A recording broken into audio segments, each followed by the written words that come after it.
Positive Thought Challenge, and we are on day 20. That's right, we only have one more day left of positive thought. I cannot believe this has gone by so fast. I can't believe this has grown so much over the last 20 days. We went from just a handful of people, me and a couple of people I know, to almost 500 members. But we're not done yet.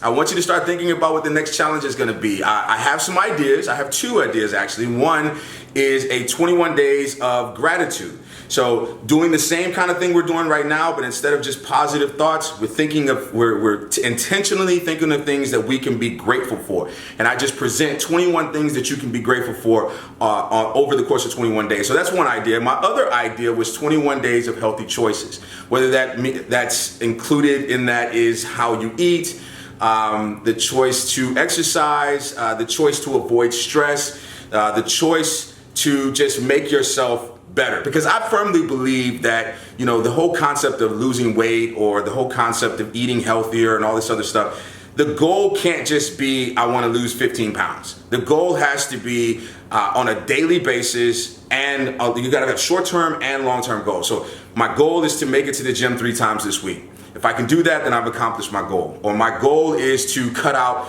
pork. I don't want to have any more meals with pork, or eat more vegetables, or whatever the case may be. So you can celebrate those milestones along the way. Or my goal is to get to a certain size, and that size be my comfort zone.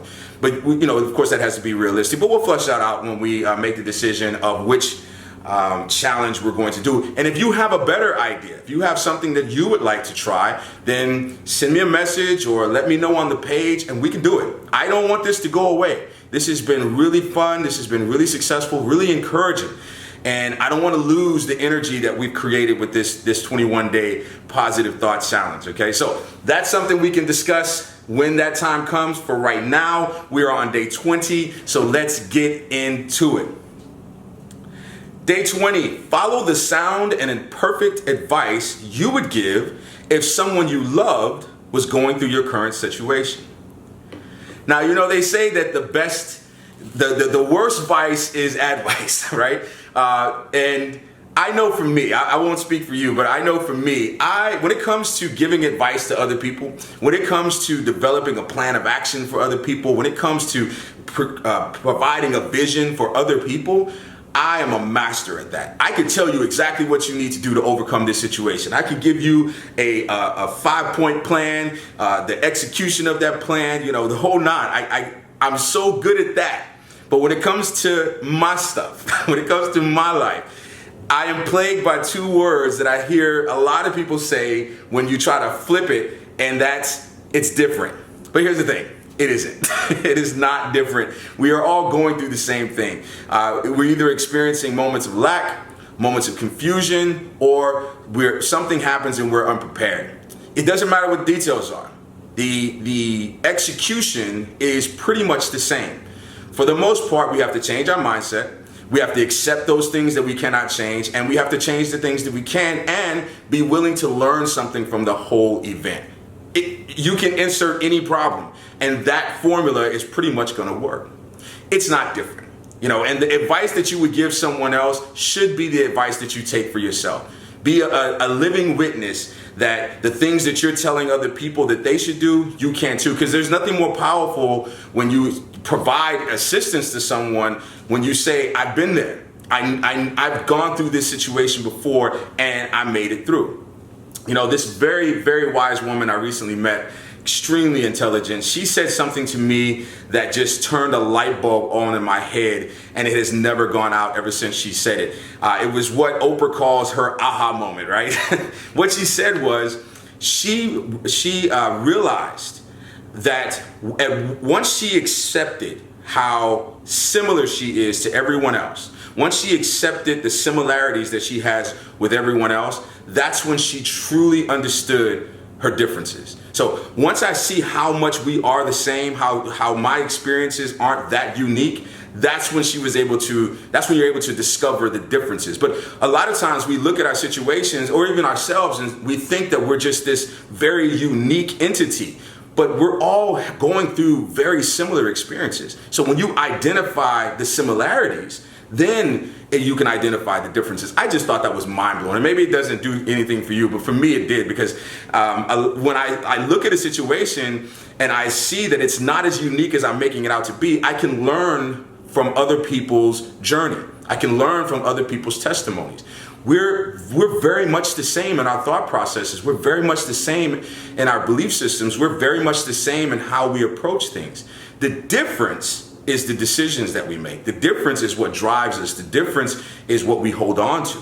But the stuff is pretty much the same. So what advice would you give for someone if they were going through what you're going through right now? Someone was to come to you and say, here's this problem that I can't get through. What would you tell them? Write it down if you have to. Say it out loud. Record yourself telling them and pretend like you're actually speaking to someone. Now, take that advice. It's probably very good advice. It's probably very sound. It's probably rooted in something that is tangible and that could actually yield results. It's not different. Your situation is not so different that your advice won't work on you. Put that mirror on yourself and be the advocate that you need. The advocate that you probably are for a lot of people, especially you empaths out there. You people who are just sounding boards for people's problems. It's like people seek you out and they just want to just dump everything on you because you're empathetic, because you listen, because you're giving that comfort. It's time for you to give that to yourself.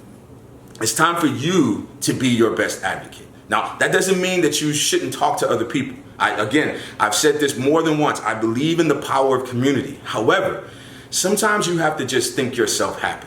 Sometimes you have to take a step back, look at your situation, look at the totality of your situation, and realize you can get through this. And guess what? You can.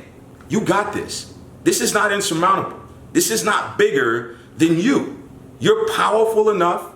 You're good enough. All you have to do is reach within. Everything that you have inside of you, you are well equipped to deal with this.